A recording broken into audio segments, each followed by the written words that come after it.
নমস্কাৰ, মই কল্পৰাজ আৰু আমাৰ সময়ৰ সমূহ দৰ্শককে স্বাগতম জনাইছোঁ এটি বিশেষ অনুষ্ঠান মনৰ কথালৈ। হয়, আজি আমি এই অনুষ্ঠানটোত ভাৰ্চুৱেলি সংযুক্ত হ'ম এগৰাকী বিশেষ ব্যক্তিৰ সৈতে। তেওঁ অসমৰ যদিও তেওঁ কৰ্মসূত্ৰে থাকে ফৰিদাবাদত আৰু তেওঁ ইন্দ্ৰপ্ৰস্থ গেছ লিমিটেডত ডেপুটি জেনেৰেল মেনেজাৰ হিচাপে কৰ্মৰত হৈ আছে আৰু তেওঁ পেছাত এগৰাকী মেকানিকেল ইঞ্জিনিয়াৰ। কিন্তু মেকানিকেল ইঞ্জিনিয়াৰ হ'লেও তেওঁ আচলতে বহু ইভেণ্টত জড়িত। তেওঁ বহু ৰাষ্ট্ৰীয় ৰাজ্যিক পৰ্যায়ৰ বহু ইভেণ্ট খেলিছে।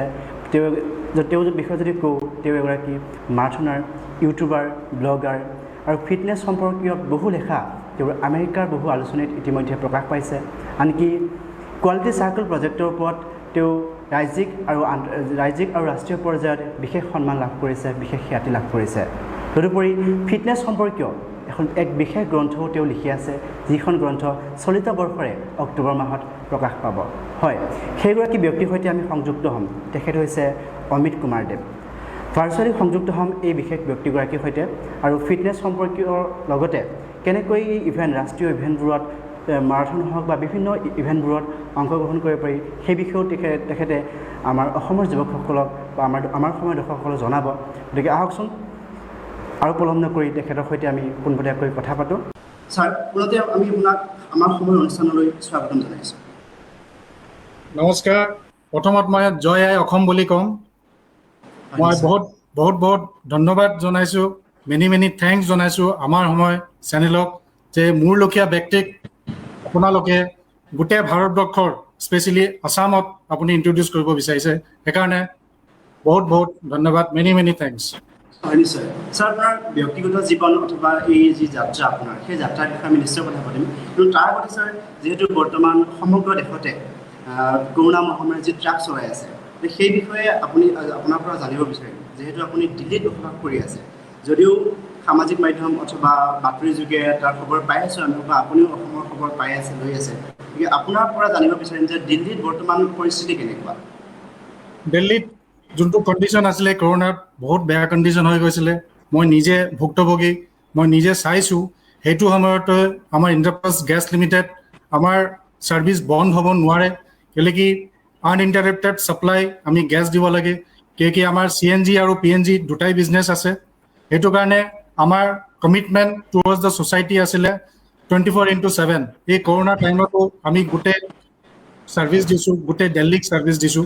সেইটো সময়ত মই বহুত কিবাকিবি মই নিজৰ মানুহক মই লছ কৰিছোঁ। সেইটো কাৰণে মানে বহুত বেয়া লাগিছিলে। এতিয়া চিটুৱেশ্যন বহুতেই কণ্ট্ৰল হৈ গ'ল। দিল্লী গভৰ্ণমেণ্টে ভাল কাৰেক্টিভ মেজাৰ্ছ লৈছে। এতিয়া চিটুৱেশ্যন আণ্ডাৰ কণ্ট্ৰল। কিন্তু তথাপি মই মানুহক ৰিকুৱেষ্ট কৰিছোঁ যে এতিয়াও যেন মাস্ক পিন্ধে, চেনিটাইজ কৰে আৰু ছ'চিয়েল ডিষ্টেঞ্চিং মেইনটেইন কৰে। নিশ্চয় ছাৰ। ছাৰ, আপুনি যিহেতু পেছাত এগৰাকী মেকানিকেল ইঞ্জিনিয়াৰ, কিন্তু তৎসত্ত্বেও ছাৰ আপুনি ইমান ব্যস্ততাৰ মাজেদিও বিভিন্ন ৰাষ্ট্ৰীয় পৰ্যায়ৰ ইভেণ্টত অংশগ্ৰহণ কৰিছে, বিভিন্ন সন্মান লাভ কৰিছে আৰু এই যি যাত্ৰা অব্যাহত ৰাখিছে, সেই বিষয়ে অলপ ছাৰ জনাওক। কেনেদৰে ইমান ব্যস্ততাৰ মাজতো আপুনি এই যাত্ৰা অব্যাহত ৰাখিছে? চব মানুহে মোৰ অফিচত, মোৰ ফ্ৰেণ্ডছ চবে কয় যে মই বিজি, কিন্তু বিজি নহয়। বিজিৰ ভিতৰতো আমাৰ ওলাই ল'ব লাগিব time management. Time management is the কি। আপোনাৰ গোটেই দিনটো আপোনাৰ প্ৰথমত প্লান কৰিব লাগিব যে মই কালি কি কৰিম। আপোনাৰ যেনেকৈ এটা কথা আছে, early to bed and early to rise, and the most important is health is wealth. Health আমাৰ প্ৰাইম কনচাৰ্ণ হয়। সেইটো কাৰণে আজি পৰা মই সৰু পাই মোৰ মা দেউতাই শিকাইছে যে পঢ়া শুনা কৰিলেও ৰাতি জল্দি হোৱা আৰু ৰাতিপুৱা উঠি তোমালোকে পঢ়া শুনা কৰা। মই সৰু পৰাই এইটো স্পৰ্টছ ফিল্ডত আছিলোঁ। সেইটো কাৰণে মোৰ মেইন ইভেণ্ট যোনটো ভাল লাগিছিলে ট্ৰেক এণ্ড ফিল্ড ইভেণ্টছ। মই আগতে সৰু পৰাই অলিম্পিক্স চাওঁ, নেশ্যনেল গেমছ চাওঁ। মোৰ যোনটো প্ৰেৰণা আছিলে আমেৰিকাৰ যোনটো স্প্ৰিণ্টাৰ কাৰ্ল লুইছ, তেখেতক চাই মই শিকিছোঁ। এতিয়াও সেইটো বস্তু য'ত ডিচিপ্লিন আছে মই এতিয়াও মেইনটেইন কৰোঁ। আৰু ঘৰৰ মোৰ ছোৱালী আছে, ছোৱালীজনী ক্লাছ 9ত পঢ়ে, তাইকো মই কওঁ ডিচিপ্লিন ইজ দ্য কি আৰু টাইম মেনেজমেণ্ট পুৰা প্লানিং কৰিব লাগিব। এক কথাত ক'বলৈ গ'লে আপুনি সৰুৰে পৰাই এই স্পৰ্টছ বা এই ইভেণ্টৰ প্ৰতি আকৰ্ষিত আছিল, ইণ্টাৰেষ্টেড আছিল। হয়। আৰু ছাৰ, আপোনাৰ পৰা জানিব বিচাৰিছোঁ, বিশেষকৈ আমাৰ দৰ্শকসকলেও জানিব বিচাৰিব যে বৰ্তমানলৈ আপুনি কি ইভেণ্টত জয়নিং হিচাপে খেলিছে আৰু ক'ত কেনেদৰে কি প্ৰশংসা লাভ কৰিছে তাৰ বিষয়ে আপোনাৰ মুখে অলপ জানিব বিচাৰিম। ধৰক মই আগতে যেতিয়া স্কুলত আছিলোঁ তেতিয়া মোৰ শ্বৰ্ট ডিষ্টেঞ্চ ৰানাৰ আছিলোঁ মই 100 মিটাৰ 200 মিটাৰ 4x100 ৰিলে। তাৰপিছত মই ইঞ্জিনিয়াৰিং কলেজত গ'লোঁ, তাতো মই বহুত ইভেণ্টত পাৰ্টিচিপেট কৰিলোঁ, তাতো মই মেডেল পাইছোঁ। তাৰপিছত মোৰ চাকৰি জীৱনত মই ইমান ব্যস্ত হৈ গৈছিলোঁ যে মই পোৱা নাছিলোঁ, কিন্তু মই 2011-12ত মোৰ শাৰীৰিক অৱস্থাত মানে কিবা কিবি যেনেকৈ ট্ৰাইগ্লিচাৰাইডছ হৈ গ'ল, কলেষ্ট্ৰল হৈ গ'ল, ব্লাড প্ৰেছাৰ হৈ গ'ল, এইবোৰ প্ৰব্লেম আহিছিলে। তেতিয়াই মোক ডক্টৰে মোক ক'লে যে মেডিকেশ্যনটো ঠিক আছে, তুমি মেডিচিন লৈ আছা, কিন্তু মেডিচিনটো সদায় তুমি ল'ব নোৱাৰা। তো সেইটো কাউণ্টাৰ এটা কৰিবৰ কাৰণে তোমাৰ ফিটনেছ লাগিব। সেই তেতিয়াৰ পৰা মই ৱাকিং জগিং ষ্টাৰ্ট কৰিলোঁ। তাৰপিছত আহিলে 2013ত আমাৰ অফিচৰ পৰা কৈছে যে এয়াৰটেল দিল্লী হাফ মেৰাথনত পাৰ্টিচিপেট কৰিব লাগে। That is 21 kilometre. মই লাইফত কেতিয়াও ইমান ডিষ্টেঞ্চ দৌৰা নাছিলোঁ, তথাপি মই পাৰ্টিচিপেট কৰিলোঁ। সেইটো ইভেণ্টত মোৰ টাইমিং আহিছিলে 2 hours 36 minutes। যেতিয়া মই ৰেচটো ফিনিছ কৰিলোঁ, মই চাইছোঁ মোতকৈ বয়সস্থ মানুহ 2 ঘণ্টা 10 মিনিটত কমপ্লিট কৰিছে। তাৰপিছত শকত মানুহ মোৰ আগতে আছিলে। মই ঘৰত আহি পেলাই মোৰ চকু দি পানী ওলালে যে মই আগতে ইমান স্পৰ্টছ হেৰি কৰি আছিলোঁ, আজি মোৰ টাইমিং ইমান 2 hours 36। তাৰপিছৰ পৰা মই এনেকৈ প্ৰেক্টিছ কৰিলোঁ, এনেকৈ ৱৰ্কিং কৰিলোঁ ফিটনেছৰ ওপৰত। মোৰ টাইমিং 2 hours 36 minutesৰ পৰা 1 hour 41 minutes 21 কিলোমিটাৰত আহিলে মোৰ। তাৰপিছত মই বহুত যেনেকৈ মুম্বাই মেৰাথন হৈ গ'ল, পঞ্চকুলা গৈছোঁ, আৰু দিল্লী এনচিআৰত যিমান মেৰাথন আছে চব কমপ্লিট কৰিলোঁ। মই মোৰ দেন 30 হাফ মেৰাথন পাৰ্টিচিপেট কৰিছোঁ, আৰু 10 কিলোমিটাৰটো কাউণ্টলেছ হয়, বহুত হয়। নিশ্চয় ভাল লাগিল জানি। আপোনাৰ এই যাত্ৰা অব্যাহত থাকক, আমি তাকেই কামনা কৰিছোঁ। ছাৰ, আপুনি যে ক'লে যে আপুনি বিভিন্ন ৰোগত আক্ৰান্ত হৈছিল, ব্লাড প্ৰেছাৰকে আদি কৰি, তাৰপিছত আপুনি ডক্টৰে আপোনাক পৰামৰ্শ দিলে, এডভাইচ কৰিলে, তাৰপিছত আপুনি চাইক্লিং কৰিলে, ৱাকিং কৰিলে, তাৰপিছত আপুনি কেনেদৰে ছাৰ সুফল লাভ কৰিছে, আৰু তাৰ আগৰ সময়ছোৱা আৰু সেই চাইক্লিং বা ৱাকিং কৰাৰ পিছত আপোনাৰ অনুভৱ কেনেকুৱা, আপুনি কি পৰিৱৰ্তন দেখিলে ছাৰ? মই পৰিৱৰ্তনটো এতিয়া ফিটনেছৰ বিষয়ে মই চবক ক'ব বিচাৰিছোঁ। আজিকালি जो নিউ জেনেৰেশ্যন আছে, নিউ জেনেৰেশ্যন আমি সৰু থাকোঁতে আমি ফিজিকেল এক্টিভিটি কৰোঁ, বাহিৰত যাওঁ, মৈদানত গৈ খেলোঁ, ফুটবল খেলোঁ, ক্ৰিকেট খেলোঁ, be it in any sports activity. আজিকালি যোনকেইটা বাচ্চা আছে, যোন ইয়াং জেনেৰেশ্যন, সিহঁতে কি কৰে, মোবাইল গেমছত বহি থাকে, ভিডিঅ' গেমছত বহি থাকে, কোনো ফিজিকেল এক্টিভিটি নাই। ফিজিকেল এক্টিভিটি কৰিব লাগে। মোৰ এটাই মন্ত্ৰ, মই ডক্টৰৰ ওচৰত যাব নালাগে। ফিটনেছ এইটো নহয় যে আপোনাক হ'ব লাগে বা ট্ৰাইচেপ হ'ব লাগে। ফিটনেছ হ'ল ইনাৰ ফিটনেছ, তাৰমানে আপোনাৰ ভিতৰত কোনো ডিজিজ থাকিব নালাগে। এতিয়া মোৰ মাজত না কলেষ্ট্ৰল আছে, না ব্লাড প্ৰেছাৰ আছে, না ডায়েবেটিছ আছে, একো নাই। I am disease free. Sir, আৰু কথা পাতিম আপোনাৰ সৈতে, যিহেতু ছাৰ আপোনাৰ নিজা ব্যক্তিগত এটা ইউটিউব চেনেলো আৰম্ভ কৰিছে আপুনি এতিয়া, আৰু তাতে আপুনি দৈনিক কি কৰে বা কেনেকৈ ৱৰ্কআউট কৰি থাকে সেইবোৰো ভিডিঅ' আপলোড কৰে, আৰু ইতিমধ্যে সেই আপোনাৰ যথেষ্ট অনুৰাগী বা এই ক্ষেত্ৰত যিসকলে ভাল পায় তেওঁলোকে সেই ভিডিঅ'বোৰ চাইছে। গতিকে যিসকলে চোৱা নাই বা আমাৰ সময়ৰ দৰ্শকসকলকো আপোনাৰ সেই ইউটিউবৰ ভিডিঅ'ৰ কিছু অংশ ছাৰ আমি দেখুৱাবলৈ বিচাৰিছোঁ। হয়।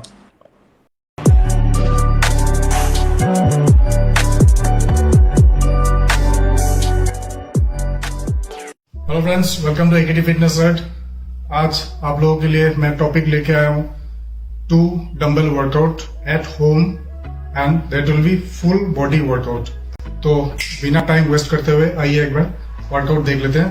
सबसे पहले मैं दिखाऊंगा चेस्ट एक्सरसाइजेस। Come on.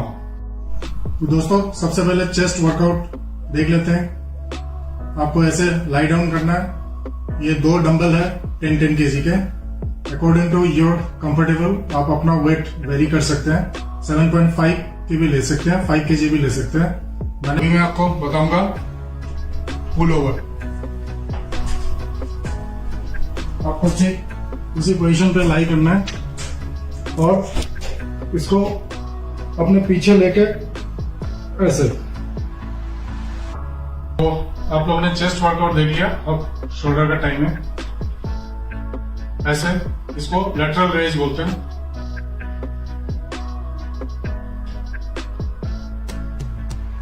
ये हो गया तो फर्स्ट एक्सरसाइज। जो सेकंड एक्सरसाइज है उसको ये पोजीशन ऐसा बना है, डेल फ्लाई।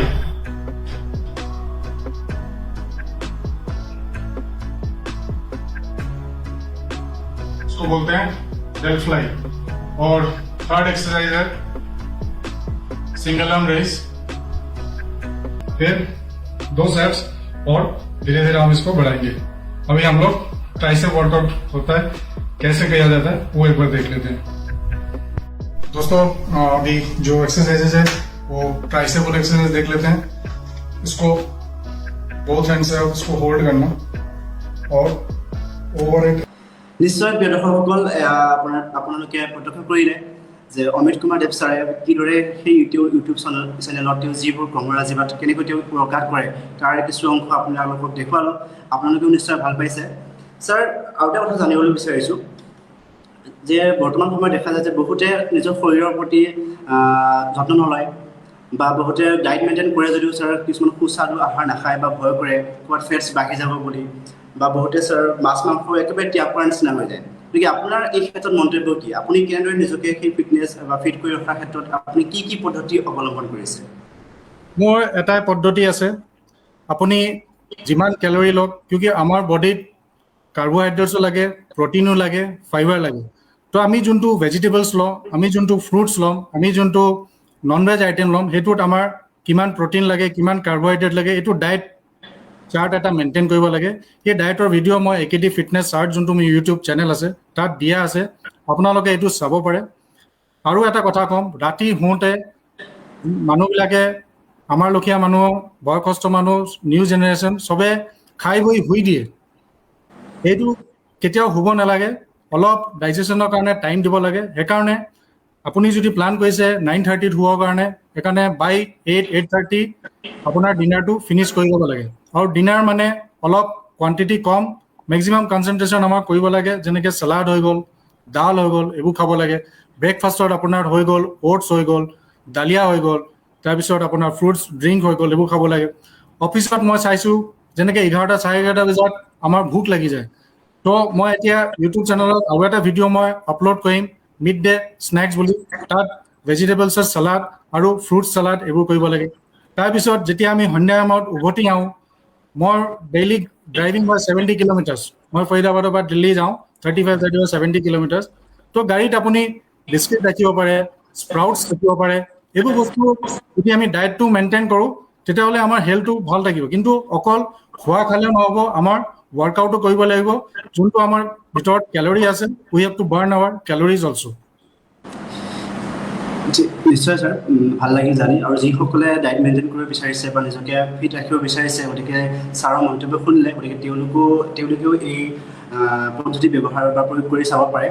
ছাৰ, আৰু এটা কথা জানিবলৈ বিচাৰিছোঁ, যিহেতু আপুনি দিল্লীত থাকে, ফৰিদাবাদত থাকে, তাতে আপুনি বিভিন্ন স্পৰ্টছ বা বিভিন্ন ইভেণ্টত অংশ লৈছে আৰু প্ৰশংসাও ইতিমধ্যে লাভ কৰিছে।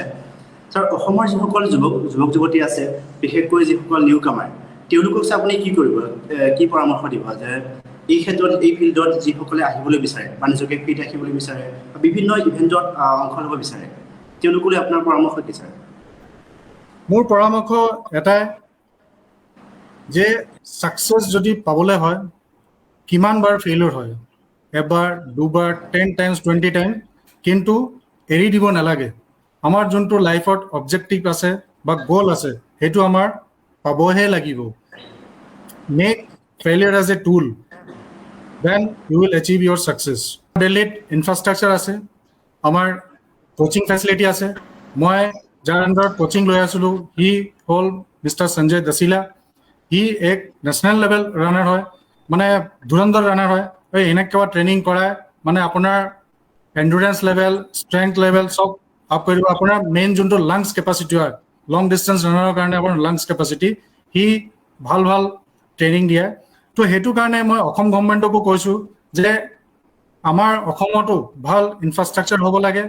আৰু যোনকেইটা আণ্ডাৰ প্ৰিভিলেজড হয়, গাঁৱত মই চাইছোঁ বহুত ভাল টেলেণ্ট আছে।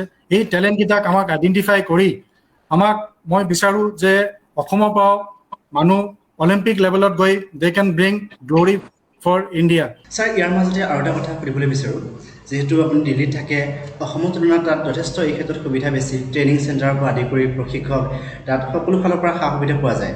কিন্তু ছাৰ বৰ্তমান সময়তো অসমত যদি চোৱা যায় এই ক্ষেত্ৰত যথেষ্ট সা সুবিধা পোৱা নাযায় যথেষ্ট সংখ্যক যুৱক যুৱতী আছে যি এই ফিল্ডলৈ আহিবলৈ বিচাৰে কিন্তু তেনেকুৱা বিশেষ প্লেটফৰ্ম বা সা সুবিধা নোপোৱাৰ ক্ষেত্ৰত তেওঁলোক থমকি ৰ'ব লগা হয় গতিকে এই সন্দৰ্ভত আপোনাৰ মতামত কি আপুনি কি ক'বলৈ বিচাৰিছে মই এইটো এটা কথাই ক'ব বিচাৰিছোঁ যে মই অসমত আছিলোঁ মই অসমতো চাইছোঁ আমাৰ তাত যোনটো স্পৰ্টছৰ ইনফ্ৰাষ্ট্ৰাকচাৰ হয় সেইটো প্ৰাইম কনচাৰ্ণ হয় সেইটো মই অসম গভৰ্ণমেণ্টে এতিয়া ইনিচিয়েটিভ ল'ব ইয়াৰ ফিউচাৰৰ কাৰণে ভাবি আছে এটা হ'ল ইনফ্ৰাষ্ট্ৰাকচাৰ সেইটো বহুত ইম্পৰ্টেণ্ট হয় তাৰপিছত হ'ল আপোনাৰ নিউট্ৰিশ্যন তাৰপিছত হ'ল আপোনাৰ কোচিং ষ্টাফ এইবোৰ হ'ব লাগে মই চাইছোঁ আমাৰ যোনকেইটা ৰিম'ট এৰিয়া আছে গাঁৱত বহুত ভাল ভাল টেলেণ্ট আছে উই নিড টু আইডেণ্টিফাই ইহঁতক নাৰ্চাৰ কৰি পেলাই আমাৰ প্ৰথমত ষ্টেট লেভেল নেশ্যনেল লেভেল তাৰপিছত ইহঁতক বাহিৰৰ কোচিং দি পেলাই অলিম্পিক লেভেলত লৈ যাব লাগে তেতিয়াহ'লে আমাৰ অসমৰ ৰাজ্যৰ এটা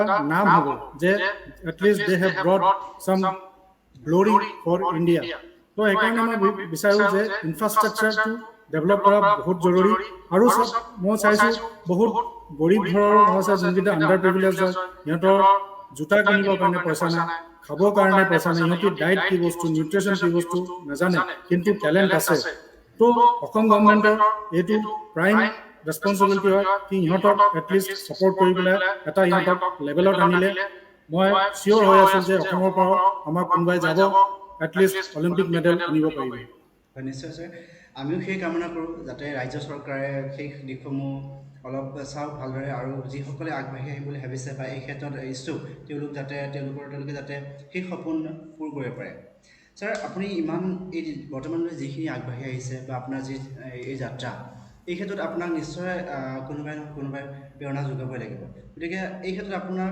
যদি কোৱা হয় যে কোনে প্ৰেৰণা যোগায় তেনেহ'লে আপুনি কাৰ কথা ক'ব মই প্ৰেৰণা বস্তুটো দুটা ফেজত মই ডিভাইড কৰিম কেলে কি মই সৰু থাকোঁতে মই অলিম্পিক চাইছোঁ নেশ্যনেল লেভেল চাইছোঁ অলিম্পিক চাওঁতে মোৰ এটাই হেৰি আছিলে যে short distance runner Carl Lewis আছিলে আমেৰিকাৰ তেখেতক মই প্ৰেৰণা লৈ পেলাই দৌৰিছিলোঁ তাৰপিছত ছেকেণ্ড ফেজ আহিলে যেতিয়া মই মেৰাথন ৰান কৰিছোঁ মেৰাথনৰ কাৰণে কেনিয়াৰ যোনটো ফেমাছ ৰানাৰ হয় এলুইড কিপচগে তেখেত হয় মোৰ প্ৰেৰণা আৰু যাৰ আণ্ডাৰত মই কোচিং লৈ আছোঁ এতিয়া মিষ্টাৰ সঞ্জয় দেশিলা তেখেত নেশ্যনেল লেভেলত পাৰ্টিচিপেট কৰিছে আৰু তেখেত বহু পাৰ্টিচিপেট কৰি পেলাই বহু মেডেল লৈছে বহু মেডেল মানে মই এইটো কাউণ্টলেছ বুলি কৈছোঁ আৰু তেখেত এনেকৈ ধুনীয়া ট্ৰেইনিং দিয়ে আপুনি যিকোনো লেভেলত গৈ পাৰ্টিচিপেট কৰি পেলাই আপুনি মেডেল আনিব পাৰে প্লাছ মই যোনটো কোম্পানীত মই চাকৰি কৰি আছোঁ মই যাক ৰিপৰ্ট কৰোঁ তেখেত হয় senior vice president mister Ajay ত্যাগী তেখেত 52 ইয়াৰ্ছ অল্ড হয় কিন্তু মই কৈছোঁ আপুনি যদি সাক্ষাৎ যদি তেখেতক চাই আপুনি ক'ব নোৱাৰে যে তেখেত 52 years old he possesses so much of energy তেখেতক চাই পেলাই আমি ইমান এনাৰ্জেটিক ৱেত আমি প্ৰজেক্ট ডিপাৰ্টমেণ্টত কাম কৰোঁ ইমান এনাৰ্জেটিক মই দেখা নাই তেখেতো হাফ মেৰাথন কৰে তেখেতৰ ডেইলি ৱাকিং কৰে তো এইকেইটা মানুহ হ'ল মোৰ প্ৰেৰণা হয় নিশ্চয় ছাৰ ভাল লাগিল এনেদৰে তেওঁলোকে আপোনাক প্ৰেৰণা দি যাওক আৰু আপুনিও আগবাঢ়ি যাওক ছাৰ ইয়াৰ মাজতে আৰু এটা ভিডিঅ' আপোনাৰ চাব বিচাৰিছোঁ আমিও আমাৰ সময়ৰ দৰ্শকসকললৈ আগবঢ়াব বিচাৰিছোঁ যে আপুনি কিদৰে প্ৰিয় দৰ্শকসকল কিদৰে ছাৰে ঘৰতে ইটাৰে ৱৰ্কআউট কৰিছে ইটাৰে শ্বল্ডাৰ আৰু বেক ৱৰ্কআউট কৰিছে সেই ভিডিঅ' কিছু অংশ আমি দেখুৱাবলৈ বিচাৰিছোঁ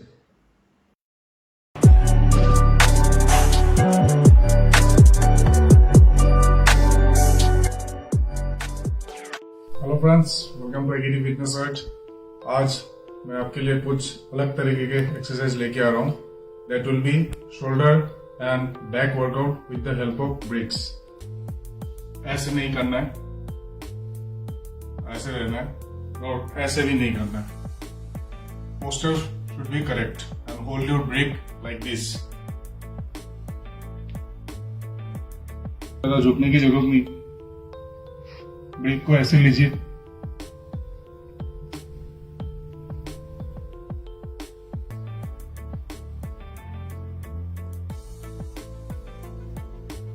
ये हो गए आपके शोल्डर प्रेस इसके साथ हम आर्नल्ड प्रेस भी कर सकते हैं और हम रेज रेज ठीक है अब हम करेंगे लेटरल रेज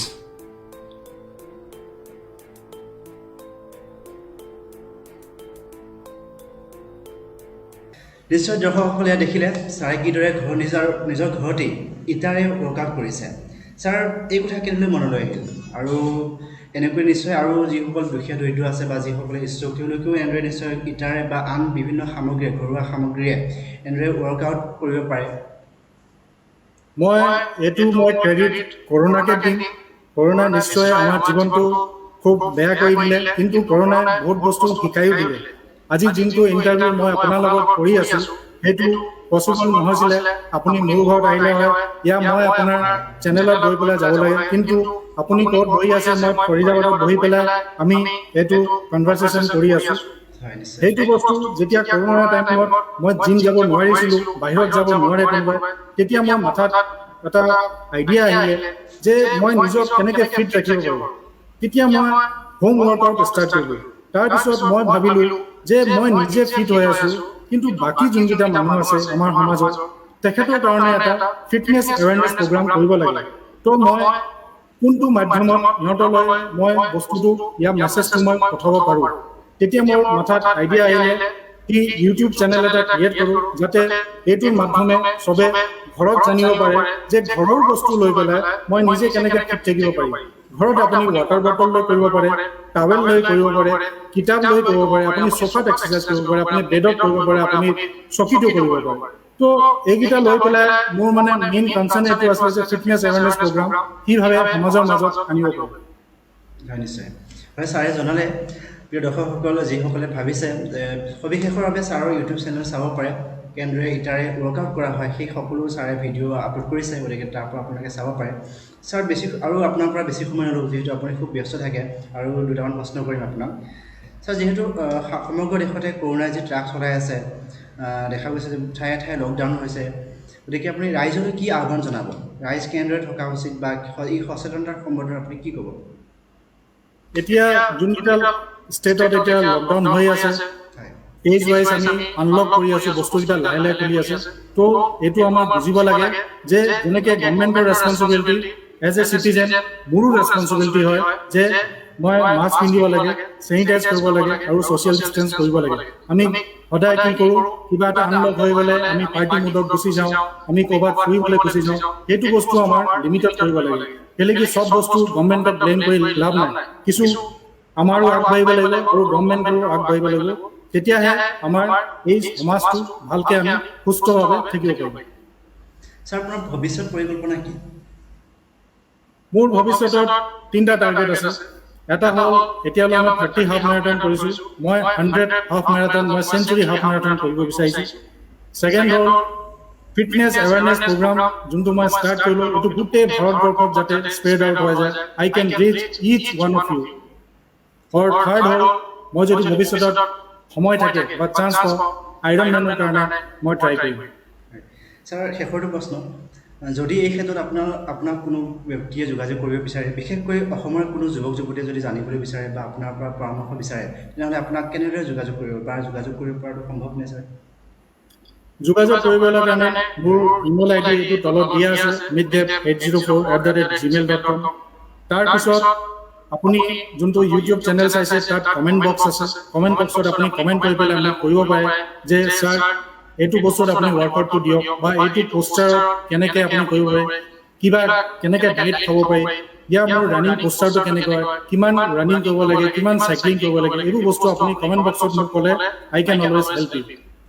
নিশ্চয় প্ৰিয় দৰ্শকসকল, ছাৰে জনালে তেখেতৰ ইমেইল এড্ৰেছ আমাৰ স্ক্ৰীণতো নিশ্চয় আপোনালোকে প্ৰত্যক্ষ কৰিছে, গতিকে আৰু তেখেতৰ ইউটিউব চেনেললৈকে আপুনি কমেণ্ট কৰিব পাৰে আৰু ছাৰৰ সৈতে যোগাযোগ কৰিব পাৰে, পৰামৰ্শ ল'ব পাৰে, মতামত ল'ব পাৰে, বা কিদৰে এই ক্ষেত্ৰত আগবাঢ়ি যাব পাৰে, সেয়া সকলোৱে ছাৰে আপোনাক সুন্দৰকৈ বুজাই দিব। ছাৰ, যথেষ্ট ভাল লাগিল আপুনি ইমান ব্যস্ততাৰ মাজতে আমাক এই সময়কণ দিলে, গতিকে তাৰ বাবে সঁচাকৈ ভাল লাগিল। পৰৱৰ্তী সময়ত আমি ভাৰ্চুৱেলি নহয়, আমি প্ৰত্যক্ষভাৱে লগ পোৱাৰ আশা কৰিছোঁ নিশ্চয়কৈ। আৰু আমাৰ সৈতে সংযুক্ত হোৱাৰ বাবে ছাৰ অশেষ ধন্যবাদ জ্ঞাপন কৰিছোঁ। মোৰ বহুত ভাল লাগিলে, বিশেষ ধন্যবাদ আমাৰ চেনেলক এইটো কৈ পেলাই মই জয় আই অসম বুলি চবক। নিশ্চয় ছাৰ। এয়া আছিল আমাৰ সৈতে অমিত কুমাৰ দেৱ। প্ৰিয় দৰ্শকসকল, আপোনালোকে জানিলে তেখেতৰ ব্যক্তিত্বৰ বিষয়ে, তেখেত কিদৰে এজন মেকানিকেল ইঞ্জিনিয়াৰ হৈও যথেষ্ট ইভেণ্টত খেলিছে আৰু যথেষ্ট মান বা প্ৰশংসাপত্ৰ লাভ কৰিবলৈ সক্ষম হৈছে গতিকে আপোনালোকেও যদি বিচাৰে তেওঁৰ পৰা কিছু পৰামৰ্শ জানিবলৈ বা কেনেদৰে এই ক্ষেত্ৰত আগবাঢ়ি যাব পাৰে তেনেহ'লে তেওঁক যোগাযোগ কৰিব পাৰে তেওঁৰ ইমেইলটো দিয়া হৈছে লগতে ইউটিউব চেনেলত গৈ চাব পাৰে প্ৰিয় দৰ্শকসকল এয়া আছিল অমিত কুমাৰ দেৱ আজি মনৰ কথাত তেখেতৰ মনৰ কথা জানিলোঁ তেখেতৰ ব্যক্তিগত জীৱন লগতে কিদৰে তেওঁ ব্যস্ত আছে সেয়া সকলো জানিলোঁ আপোনালোকেও জানি নিশ্চয় ভাল পালে অনুষ্ঠানটো কিছু ব্যতিক্ৰম আছিল কোনো সংগীত জগতৰ অথবা ছবি জগতৰ তাৰকা মহাতাৰকা নহয় তেওঁ নিজৰ স্বাস্থ্যক লৈ যথেষ্ট তৎপৰ গতিকে আপোনালোকে নিশ্চয় ভাল পালে অনুষ্ঠানটি নিশ্চয় প্ৰেৰণা পাইছে অনুষ্ঠানটিৰ পৰা গতিকে চাই থাকিব আমাৰ সময় পৰৱৰ্তী সময়ত পুনৰ আন এগৰাকী অতিথিক আমি অনুষ্ঠানলৈ আমন্ত্ৰণ জনাম আৰু আজি এই অনুষ্ঠানটিৰ পৰা মই কল্পৰাজ ডেকাই ইমানতে বিদায় মাৰিছোঁ ধন্যবাদ